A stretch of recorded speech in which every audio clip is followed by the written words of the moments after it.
Jadi kalau teman-teman begitu dapat bakalan bonsai yang bergetah, kemudian diproses langsung tanam, itu 50% mati, 50% hidup. Jadi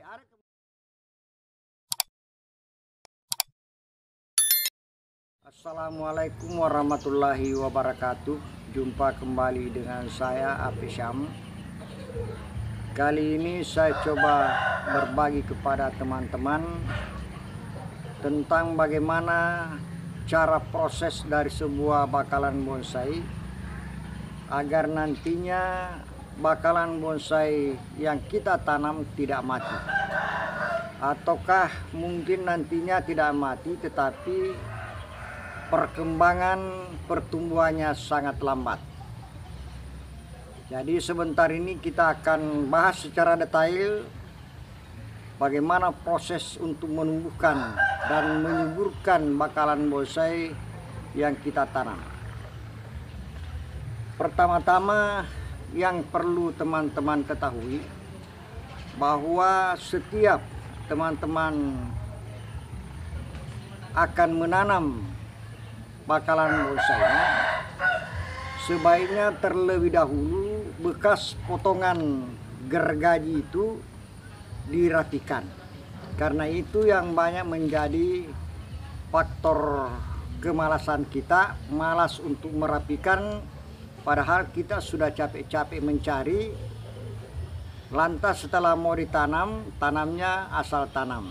Itu yang paling penting. Jadi semua potongan-potongan akar dari bekas gergaji itu kita rapikan dengan menggunakan pisau yang sangat tajam.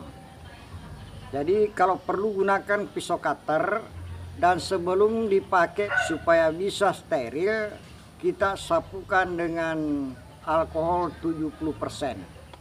Itu untuk mengurangi risiko adanya kuman pada pisau yang kita gunakan. Kemudian untuk teknik irisnya teman, ini sebentar saya akan berikan tekniknya bagaimana cara mengiris ini, karena sampai saat ini ada banyak sekali cara yang digunakan oleh teman-teman pembonsai, tetapi ada cara yang terbaik menurut saya sesuai dengan pengalaman yang telah saya lakukan dan telah saya alami. Itu nanti akan saya perlihatkan teknis mengiris bekas potongan ini supaya nanti akarnya itu betul-betul sangat cepat tumbuhnya.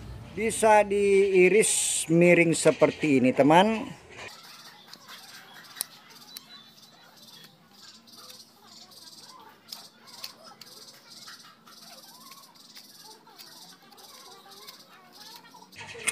Nah ini bisa juga, tetapi yang paling bagus adalah dengan cara seperti ini.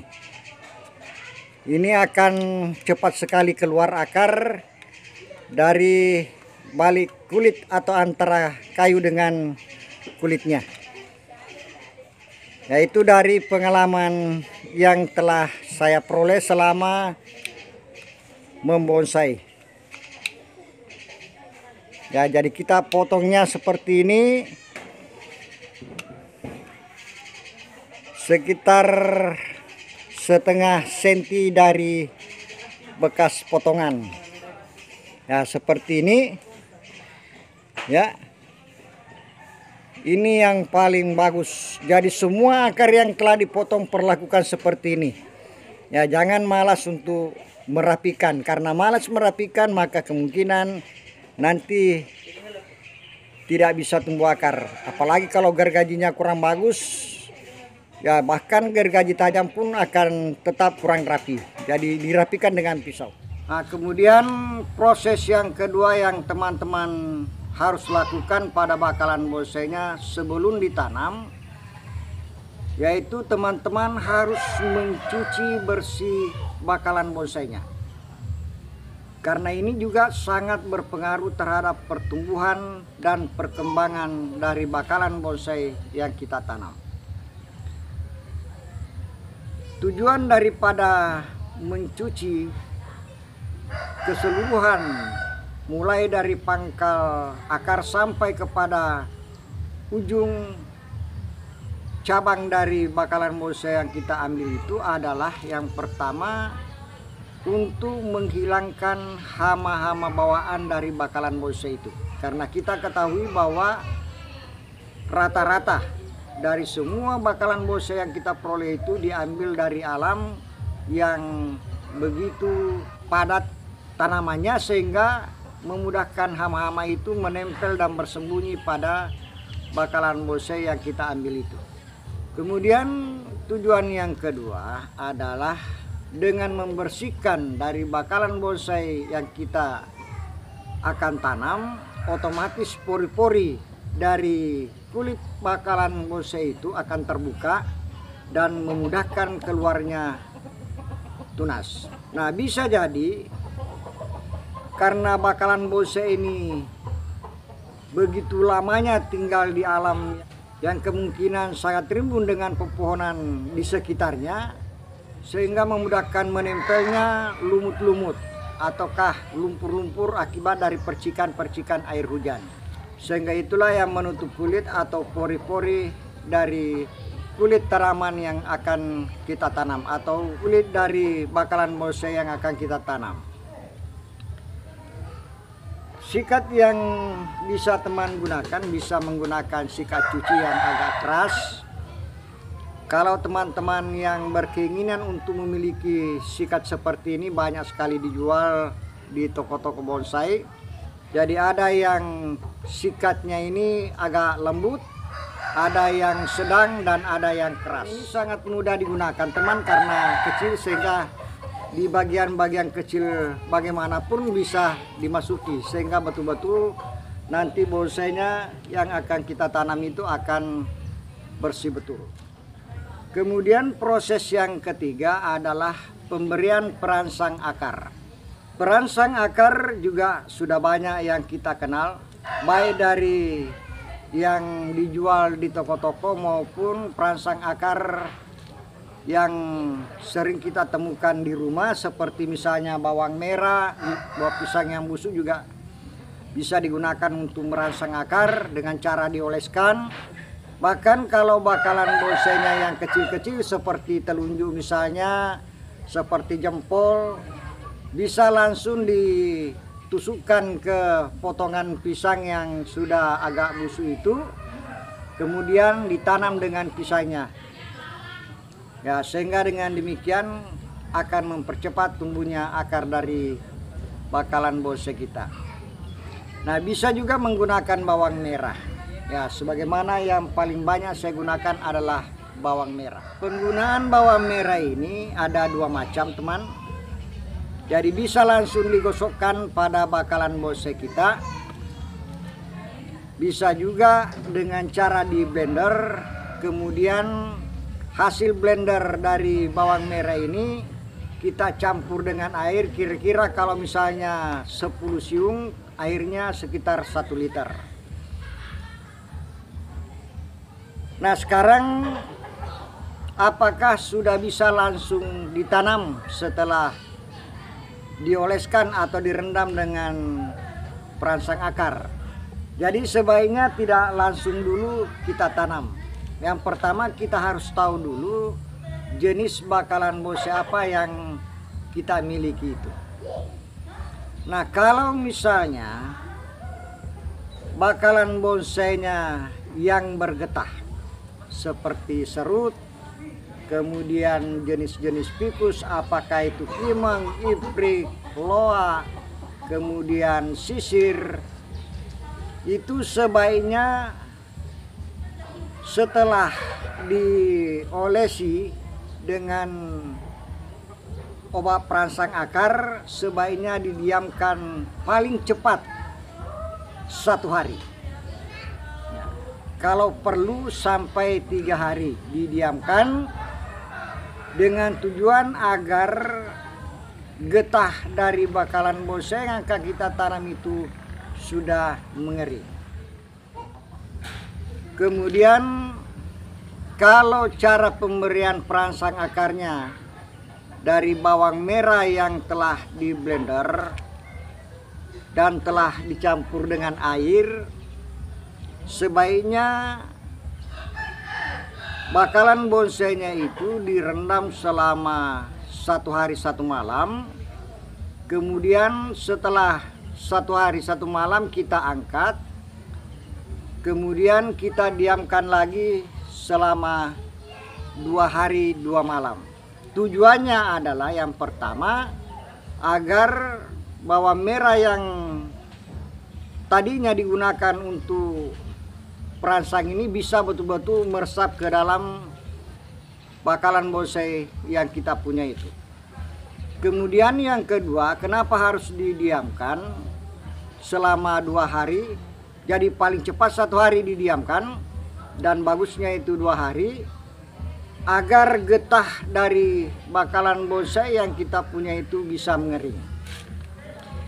Jadi kalau teman-teman begitu dapat bakalan bonsai yang bergetah kemudian diproses langsung tanam, itu 50% mati, 50% hidup. Jadi ada kemungkinan tumbuh teman, juga bisa tumbuh, tetapi masih berisiko untuk mati. Kemudian, nah kalau dengan cara oles, apakah itu menggunakan bawang merah, apakah itu menggunakan buah pisang yang busuk, apakah itu menggunakan Roton Up, ataukah Roton F, Groton, Rotmos, dan lain sebagainya dari perangsang akar yang dijual, sebaiknya didiamkan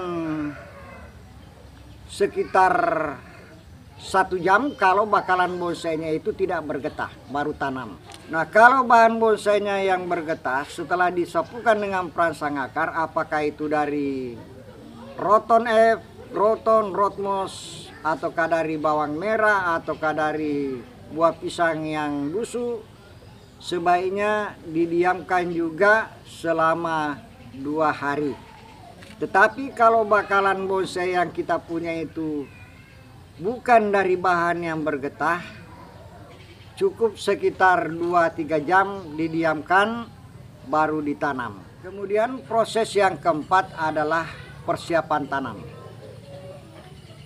Yang pertama, teman-teman harus menyiapkan wadah tanam yang lubangnya cukup untuk membuang air. Minimal bisa masuk jempol. Kemudian jumlahnya juga minimal 4 atau 5. Makin banyak lubang dari wadah tanam yang kita gunakan, maka akan semakin sehatlah bakalan bonsai yang kita tanam. Karena boleh dikata 90% bakalan bonsai itu mati saat ditanam akibat terlalu basah.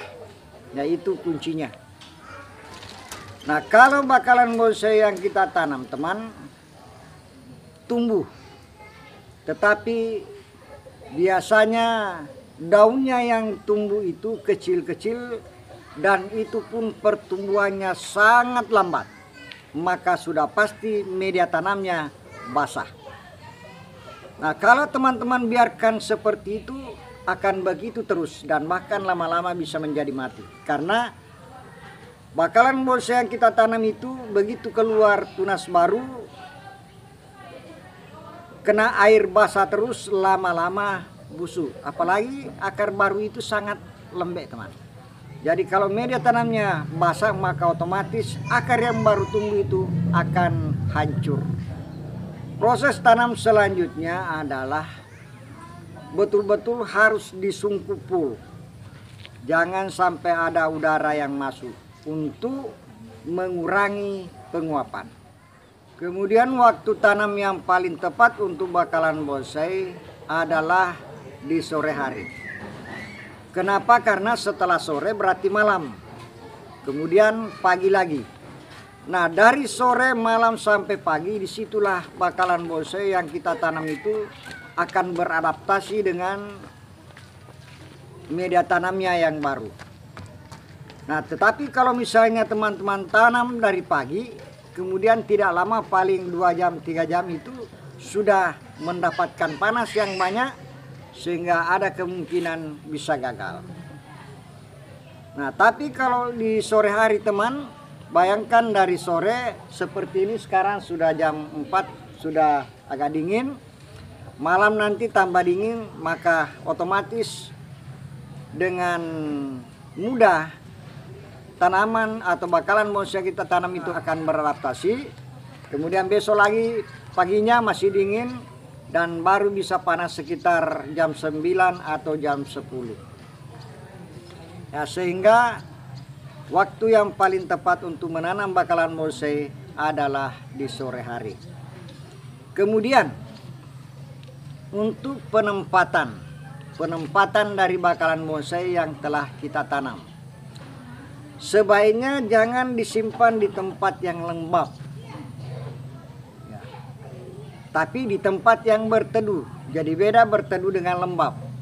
Nah, kalau berteduh artinya ada yang menghalangi sinar panas dari atas, ya, khususnya dari sinar matahari jam 10, 11, 12 sampai jam 4 sore.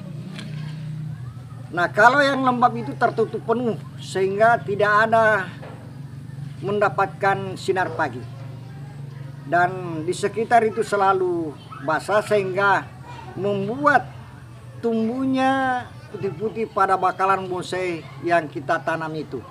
Itu menandakan bahwa keadaan di situ lembab ataukah memang media tanamnya yang terlalu basah. Jadi kalau tumbuh jamur-jamur di batang bakalan bonsainya itu ada dua kemungkinan. Yang pertama, apakah memang tempat di sekitar kita itu terlalu lembab, tidak ada sedikit pun sinar matahari pagi yang tembus ke situ sehingga menimbulkan tumbuhnya jamur-jamur pada bakalan bonsai kita. Ataukah mungkin karena media tanamnya memang terlalu basah. Nah, itu. Nah, kemudian media tanam teman. Media tanam harus betul-betul yang poros, karena biar lubang dari pembuangan wadah tanamnya agak besar, bisa masuk jempol.